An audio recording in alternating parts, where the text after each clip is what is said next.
자, 커피 한 잔 먹고 왔습니다. 자, 이제 본격적으로 방어 기제 들어가겠습니다. 방어하는 거지. 심리적 방어하는 도구죠. 무엇을? 갈등과 불안을 항상 따라가야 돼. 갈등과 불안. 여러분들, 이 상담 일어날 때 왜 공부가 힘드냐면요. 기본적인 이 공부 체계가 잘 안 돼서 힘듭니다.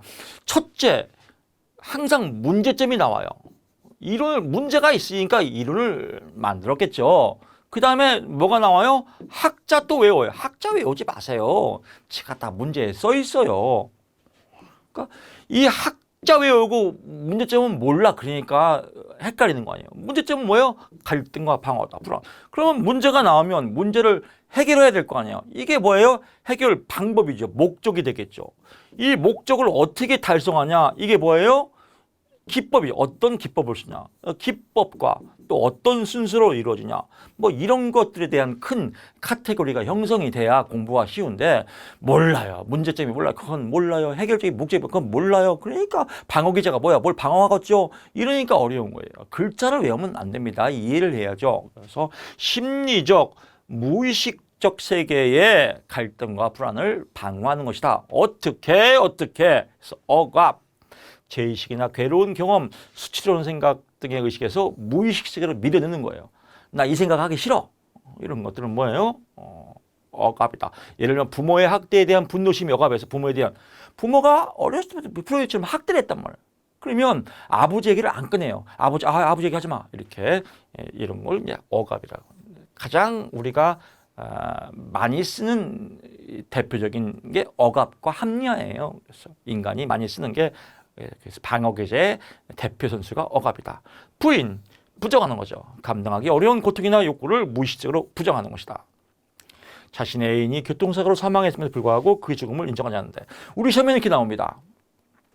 다음 좀 여기에 해당하는 것은 나오면 아버지가 돌아가셨는데 학교에서 아버지가 날 마중 나올 거야 라고 아버지의 죽음을 거부하고 인정하지 않는 거. 이걸 뭐라고 합니까? 라고 하면 답이 부인이겠죠. 보상. 학업 성적이 좋지 못한 학생이 열심히 운동하는 거, 보상을 받고 싶은 거죠. 이런 건 상식이고요. 합리화, 뭐 시험에 잘 나옵니다. 합리화 모르는 분 없을 거예요. 그래서 여우와 심포도 이론이죠. 이서부에 나오는 여우가 너무 배고파서 쫙 뛰어가는데 산에 먹은 청포도가 있단 말이에요. 우와 청포도네 하고 달려가서 딱 먹으려고 뛰었더니 안 닿아요. 그러니까 저거는 심포될 거야 스스로 위로해서 가는 거. 이걸 합리화죠. 그래서 어떠한 구실을 붙이는 거. 그럴듯한 구실을 붙여서 자기의 감정을 정당화시키는 거. 그럴듯한 구실 나오면 답이 뭐예요? 합리화. 여우와 심포도 나오면 답이 합리화. 투사. 투사는 말 그대로 옮기는 거. 남탓이다. 남탓. 어떤 자신의 문제점을 남 탓하는 거예요. 남 탓. 그래서 사실 투사에 걸리면 약도 없어요. 가장 지랄병이 투사예요. 투사. 자신의 불만이나 불안을 해소시키기 위해서 남에게 뒤집어 씌우는 적응 기제. 남 탓하면 투사예요. 예를 들면 저도 이제 주식에 미쳐서 주식 중독에 걸렸다가 쫄딱 망하고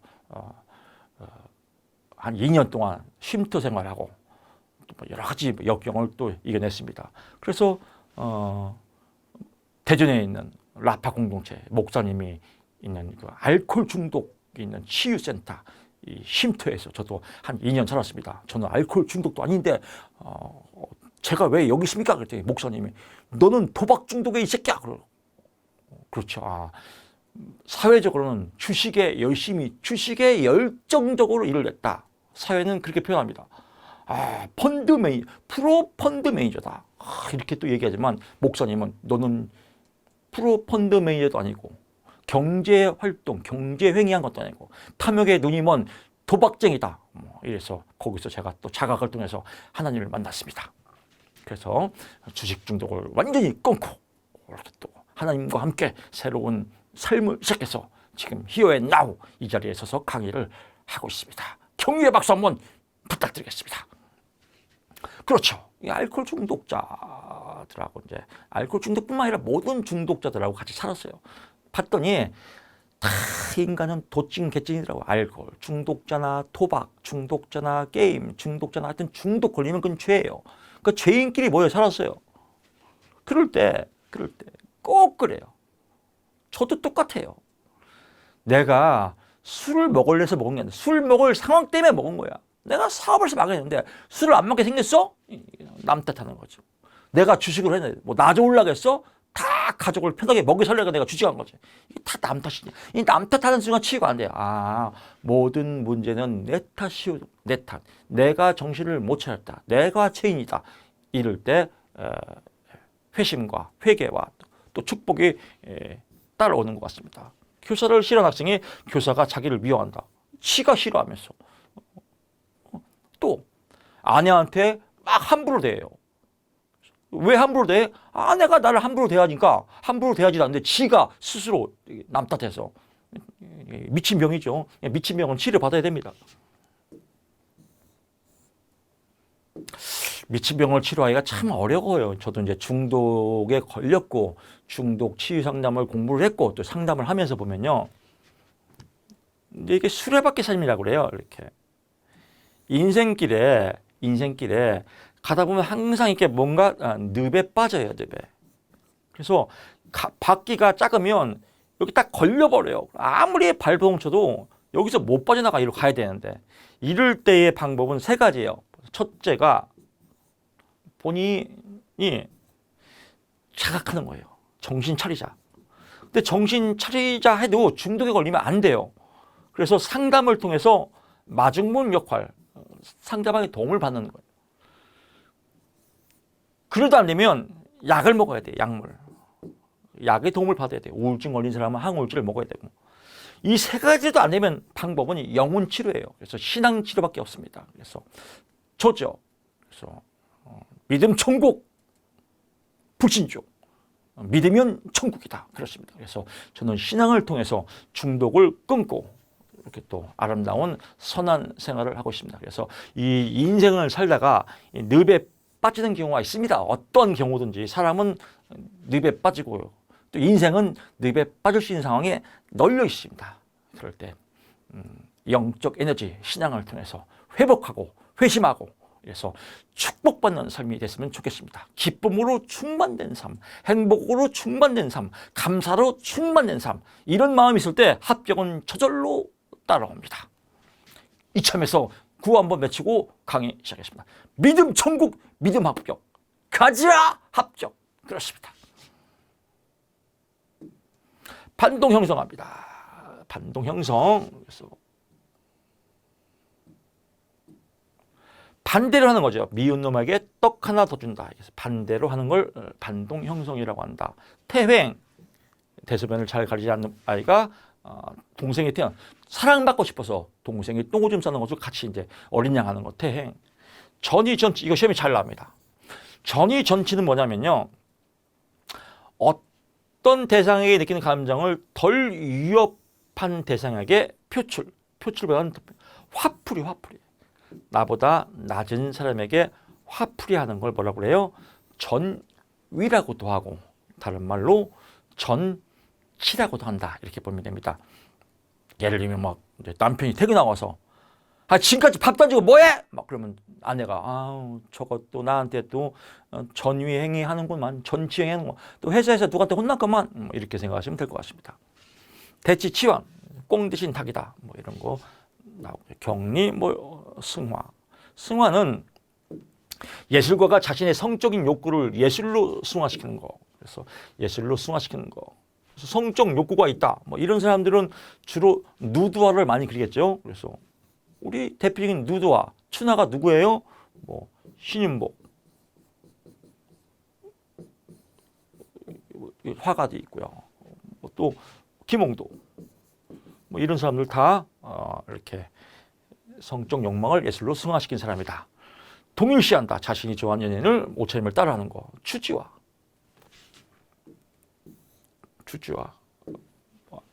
일강에서 말씀드렸지만 안나 프루드가 얘기했던 추지화죠. 위협적이거나 고통스러운 정서의 문제를 배워서 지적 욕구로서 추지화. 지적 욕구로 해결하는 거죠. 예를 들면 부부싸움을 했어요.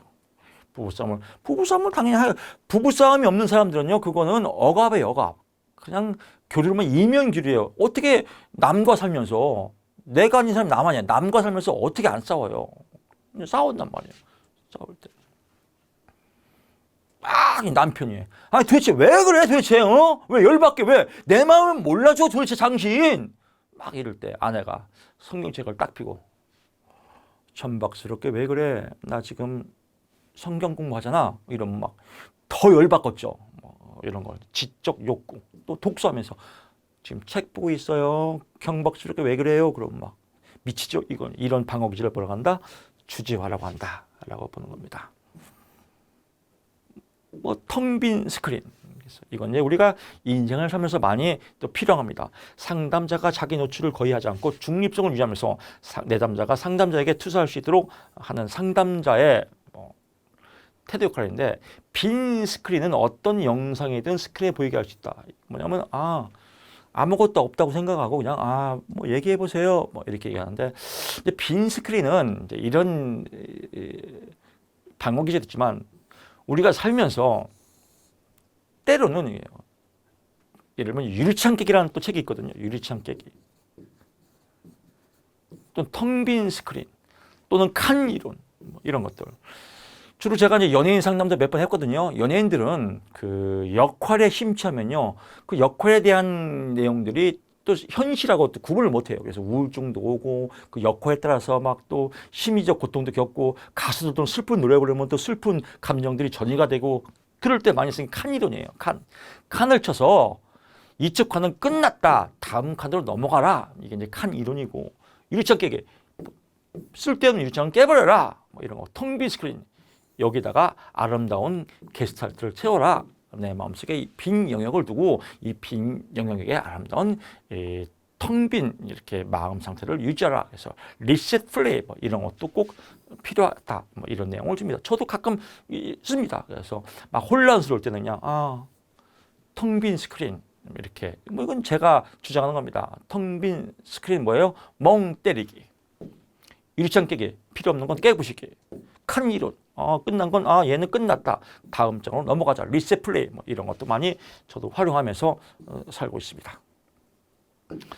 브로이드가 주장하는 불안의 세 가지 유형에서 현신두다. 현실적 불안, 현실 세계에서 오는 실질적인 불안, 신경증적 불안, 자아와 본능 간에 충돌되는 불안을 의미한다. 도덕적 불안, 자신과 양심 도덕률에 위배되는 일할 때 느끼는 죄의식이나 불안 이런 것들을 도덕적 불안이라고 한다. 예를 들면 이제 내담자 중심 상담에서 자아의 또 요소들이 많이 나옵니다. 또 불안 요소들. 그럴 때 다음 중 내담자 상담에서의 불안의 요소가 아닌 것은 하면 뭐 도덕적 불안. 도덕적 불안은 프로이트다. 뭐 이렇게 예를 들면요. 포인트를 잡으면 되겠습니다. 도덕적 불안은 프로이트 거라고 보면 될 것 같고요. 비판점은 그냥 참고만 알려주세요. 인간의 행동에 본능을 지나치게 강조했다. 너무 부정적이고 결정론적이고 기계적이다. 그래서 이게 포인트. 결정론적인 입장을 취했다. 인간은 결정론적, 리비도, 성적 욕구 발달에 따라서 5세에 결정된다. 그래서 웃기지 마라. 그래서 제자들도 다 반란을 일으켰죠. 그래서 제자들의 아들러, 또 유홍 이것들이 스승님 그건 맞지만 이런 건 아니에요 라고 해서 반론을 제시한 게 융의 분석 심리학이고 아들러의 개인주의 심리 이론이죠. 그래서 그러니까 결정론적이다 라고 하면 프로이드의 정신분석 이론이고요. 과거를 강조하였다라고 나오면 프로이드의 정신분석이다. 그래서 과거 결정 나오면 프로이드의 정신분석 이론이다. 그래서 여러분들 인지 속에 찌찌뽕 팍팍 여러분 것으로 만드시면 됩니다. 뭐 나머지는 볼 거 없고요. 문제 다음 중 현실 치료에 해당하지 않는 것은 나오면 뭐 결정론적 과거 나오면 땡 이거는 프로이드다. 이렇게 해서 답을 맞히는 게임입니다. 공부가 아니에요. 답을 맞추기 위해서 지금 스키다시 이론 공부를 하는 겁니다. 이론 공부 열심히 하고 저거 너무 재밌다. 이론 내가 다 알았어. 근데 답을 못 맞추면 이거 하나만화예요. 헛발질입니다. 그래서 답을 맞춰야 됩니다. 그래서 아들러 끝났고요. 프로이드의 정신 분석 끝났고 이제 프로이드의 제자 아들러의 개인주의 상담 가겠습니다. 아들러 개인주의 상담이다. 개인주의는 뭐냐? 이기적인 게 아니라 개인의 총체적인 인생에 대한 상담이다. 그래서 그냥 개인 인생 상담을 개인주의 상담이라고 한다라고 보는 겁니다. 아들러가 만들었다. 이 아들러 개인주의 상담의 문제점은 무엇이냐? 이걸부터 알고 들어가야 돼요. 이걸 모르면 하나마나 공부해요. 그래서 문제점이 뭐냐? 아들 못 낳아서 열등감이다. 그래서 열등감이다. 실질적으로 저는 위에 딸이 셋입니다. 시골 논산, 고향이 논산이에요. 그래서 딸 낳고 아들 낳습니다. 그래서 엄마가 딸 3명 날 동안 동네에서 굉장히 열등감을 느끼고 또 시댁에서 열등감을 많이 느꼈다 하더라고요. 이제 지금은 안 그래요. 지금은 딸이 좋은 세상이다. 뭐 이렇게 얘기하셨습니까? 딸이 좋은 세상이 아니라 제가 볼 때는 딸, 아들 다 좋은 세상입니다. 그래서 열등감이다. 열등감 어떤 분들은 아니 뭐 아들 못 낳았다고 열등감해요? 이렇게 지금 이런 거 하는 거 아니에요. 그냥 웃자고 하는 거니까 외우기 쉽게요. 그렇게 따지면 안 돼요. 카페다 갔다 아들 못 낳았다고 열등감이 있다. 그거는 강의가 잘못됐다고 생각하십니다. 제처럼 해주세요. 이렇게 쓰면 안 됩니다. 그래서 이참에 여러분들 카페에 좀 이렇게 아직 카페가 활성화 많이 안 되는데 여러분이 많이 참여해서 좀 활성화 시켜주시고 댓글도 좀 많이 달아주시고 저한테 좀 응원의 댓글 좀 부탁드리고 좀 제발 부탁드립니다. 그래야 제가 또 힘을 내서 또 열심히 강의하지 않습니까? 여러분의 댓글이 저한테는 큰 힘과 용기고 또 보약입니다. 오늘 강의 들으신 분 꼭 댓글 좀 달아주세요. 교수님 화이팅 이렇게요.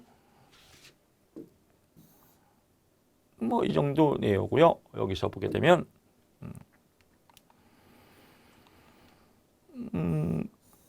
크게 뭐 볼 거 없고요. 이쪽에서 인간은 통합적, 전체적이고 통합적 존재이다라고 봤고요. 사회적 관심. 그래서 아들러 개인주의에 세 가지 주요 과제가 있어요. 세 가지 주요 과제. 이 세 가지 주요 과제가 뭐냐면요. 프로이트한테 배웠으니까 프로이트의 영향이 있겠죠. 그래서 인간은 근원적 에너지가 있어야 된다. 근데 이것만 다가 아니다. 인간은 사회 속에서 살아야 된다. 그리고 어떻게 사회 속에서 살도 돈을 벌어야죠. 일을 해야 된다. 그래서 일, 사회, 성을 강조한 거. 인간이 살면서 이 주요 과제다. 이렇게 일, 사회, 성을 강조한 게 아들러 개인주의다. 그중에서 여기서 또 사회적 관심을 아주 포인트죠. 사회적에서 열등감 있게 살지 말라 이거예요. 그래서 사회적 관심에서 사회 속에서 역동적으로 살아라. 이게 상담의 목적입니다. 그럼 답이 나왔네요. 아들러 개인주의의 문제점은 뭐예요? 열등감. 그러면 상담의 목적은 뭐예요? 우월감 추구, 열등감 회복. 어디에서? 사회 속에서. 이렇게 큰 스토리가 연결돼야 됩니다. 또 동일한 가정에 태어난 자녀들은 출생 순위에 따라서 맞이, 둘째, 중간 쭉 순위에 따라서 그 행동 방식이 달라지고 또 어린이 되었을 때 사회와 상호작용을 하는데 영향을 미친다. 그렇죠. 그래서 동일한 가정에서 태어난 자녀들은 그 행동 방식이 같아진다 이렇게 나옵니다. 그럼 웃기지 마라. 달라진다. 출생 순위. 맞이들은 지배형이 많고 막내들은 기생형. 기생형이 뭐예요? 그냥 빌부터 사는 거. 그런 유형이 많다. 저 막내인데 안 그렇거든요. 제가 얘기한 게 아니에요. 아들한테 얘기한 거예요. 아들한테 물어보세요. 인간. 프로이드는 환원론 입장, 즉 인간은 의식과 무의식과 본능, 자아, 초자로 분류된 것에 반대해서 이것들이 서로 이루어진다. 인간은 더 이상 분류할 수 없는 그 자체로서 완전한 존재이다. 그래서 총체적인 존재를 주장한 건 아들러의 개인주의다. 사회적 존재, 사회 속에서. 그래서 시험 문제에 사회에 나오면 아들러예요. 사회에 나오면 아들러 이렇게 보시면 될 것 같고요. 창조적 존재이다. 인간은 결정론적 존재가 아니라 창조적 존재이다. 개인주의니까 주관성을 띠는 주관적 존재이다. 이렇게 보시면 될 것 같습니다. 주요 개념으로는요. 인간은 목적적이고 행동지향적인 특성이 있다. 그렇죠. 사회생활을 하면 목적이 있어야겠죠. 또 행동도 지향해야겠죠. 이건 상식의 상식. 깊이 강의할 필요도 없습니다. 열등감과 보상. 그렇지. 우월감, 열등감이 있으니 이 열등감과 있으니까 보상을 받아야 된다. 어떤 보상? 우월감 추구다. 우월감에 대한 촉구다. 어디 속에서? 사회 속에서 다 맥락이 이루어져요. 그래서 깊이 있게 공부할 필요가 없습니다. 개인 심리학의 목표. 문제가 열등감이니까 어떻게 돼요? 사회적으로 관심을 길러야겠죠. 왜? 열등감을 회복해서 열등감은 비교 대상이 있어야 돼요. 그러니까 사회 속에서 열등감이거든요. 패배감을 극복하고 열등감을 감소시킨다. 목표를 있게 한다. 잘못된 생각을 동기를 바꾼다. 사회 구성원으로서 기여하도록. 다 사회적. 인상에 주의한 과제. 방금 전에 했죠? 주가지 과제는 뭐예요? 여기 나왔네요. 이쪽에 보이죠? 1. 사회성이다. 그래서 아들러의 주요 과제 1. 사회성이다. 1. 사회성을 강조한 사람은 누굽니까? 아들러의 개인주의 상담이다. 라고 보시면 될 것 같고요. 상담의 기법이네요. 열등감이 있는 사람한테 어떻게 해야 돼요? 적시성. 현재 무엇이 일어나고 있는지를 다루는 기법이다. 그래서 즉시 알려줘라. 왜? 열등감이 있으니까 즉시 어떻게 칭찬과 격려해서 열등감을 없애줘라. 역설적 의도.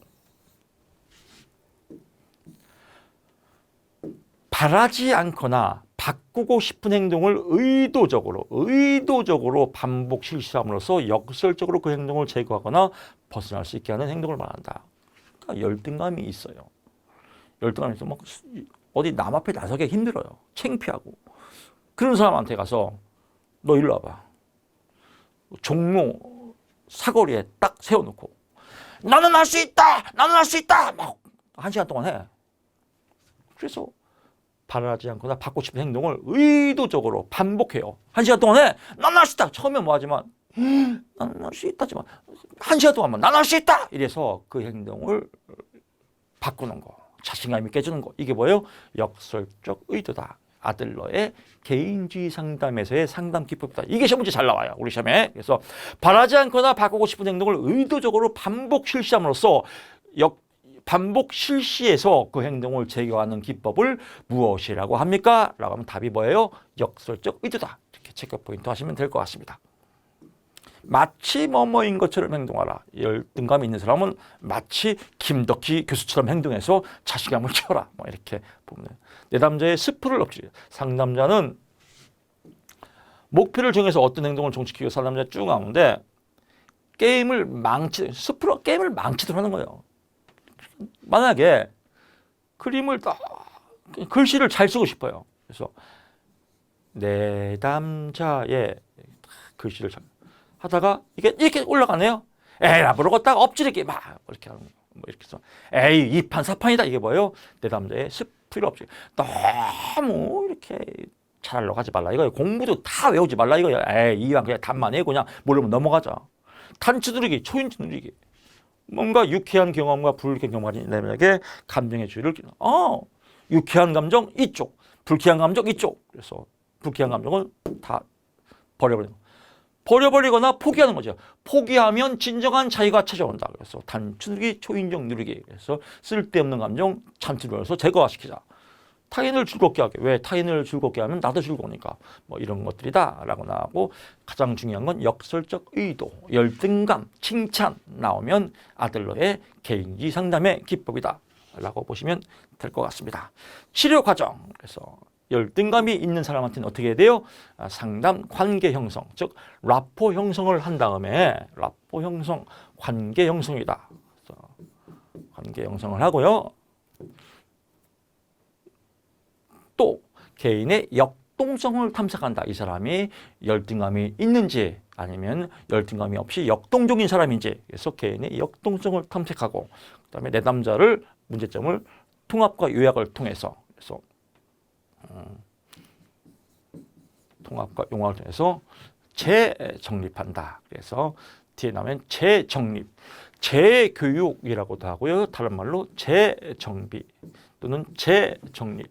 그래서 우리가 이렇게 인생을 재정비하자, 사고를 재정비하자, 그런 겁니다. 그래서 재교육, 해석을 통해서 획득한 내담자의 통찰 행동을 전환하게 하는 재교육 단계다. 그래서 사회생활 잘하도록 재정립, 재정비하는 교육은 무엇입니까? 하면 아들러의 개인주의다라고 보시면 될 것 같습니다. 그래서 상계 통제, 상담의 관계 형성을 하고 개인의 역동성을 탐색해서 통합과 요약, 해석을 통해서 재정비시키는 거 아들러의 개인주의의 치료 단계다라고 보고요. 출생 순위에 따라서, 성장 과정에 따라서 인생 생활 양식이 달라지더라고요. 그래서 맞이, 둘째 아이, 중간 아이, 막내 나오는데 맞이들은 일반적으로 많은 관심을 받는다라고 하고요. 뭐 이런 내용들은 동생이 태어나기 전까지 관심이 초점이 되며 응석바지로 행동한다. 뭐 어쩌고 저쩌고 나옵니다. 그냥 이렇게 참고만 하시고요. 그냥 성장 과정은 출생 순위에 따라서 변할 수 있다. 달라진다. 요것만 포인트 잡으면 될 것 같습니다. 이런 거 다 이거 다 외울 필요 없어요. 이거 다 외우면 이런 거 시험에 안 나와요. 그냥 시험 문제는 딱 하나예요. 단순해요. 아들러의 개인주의에서는 성장 과정이나 이런 환경들은 비슷하다, 비슷하지 않다, 달라진다. 이것만 보면 됩니다. 어떻게 달라지냐? 여기서 보게 되면 지배형이냐, 기생형이냐, 도피형이냐, 회피형이냐. 기생형은 획득형이에요. 다른 말로 도피형은 회피하는 겁니다. 그래서 사회형이냐. 사회적 관심이 거의 없으면서 활동성이 높고 공격적이고 자기 주장이 크다. 이건 이제 지배형이죠. 주로 맞이 유형들입니다. 기생적인 방법으로 외부 세계와 관계를 맺으며 다른 사람에게 의존한다, 욕구한다. 이거는 이제 둘째 유형이 그렇다는 겁니다. 도피, 회피, 사회적 관심도 적고 활동도 적고 인생의 모든 문제를 회피함으로써 한치의 실패하는 수 없이 모면하간다. 이거죠. 도피형, 회피형, 횟집. 인생을 날로 먹으러 간다. 여기는 중간 횟집, 이거는 중간 날로 먹는. 사회형은 건강하지, 가장 건강, 사회적으로 관심도 높고 욕구도 많고 의욕도 있다. 사회형이자. 그래서 이렇게 네 가지 유형으로 나눈다라고 보고요. 프로이트와 정신분석에서의 인간적 비교는, 프로이트는 인간을 충동, 리비도에 의해서, 성적 충동에 의해서 결정되어진다라고 봤고요. 아들러는 개인의 선택과 책임, 삶의 의미, 욕구에 따라서 인간이 변할 수 있다라고 보고요. 아들러는 인간이 합리적이고 자기결정적이다. 자기결정적이다. 결정은 내가 한다라고 하고요. 또 프로이드는 5세의 의식과 무의식, 주로 무의식 세계에서 결정되더라라고 보고요. 프로이드는 환원주의적 관점에서 인간을 원초와 자아, 초자아로 구분하였지만 아들러는 총체적이고 분리할 수 없는 존재로 나왔다. 이렇게 보면 되겠습니다. 이렇게 해서 아들러 끝났고요. 저는 다음 시간에 또 칼 로저스의 인간 중심 상담에서 또 여러분 찾아뵙겠습니다.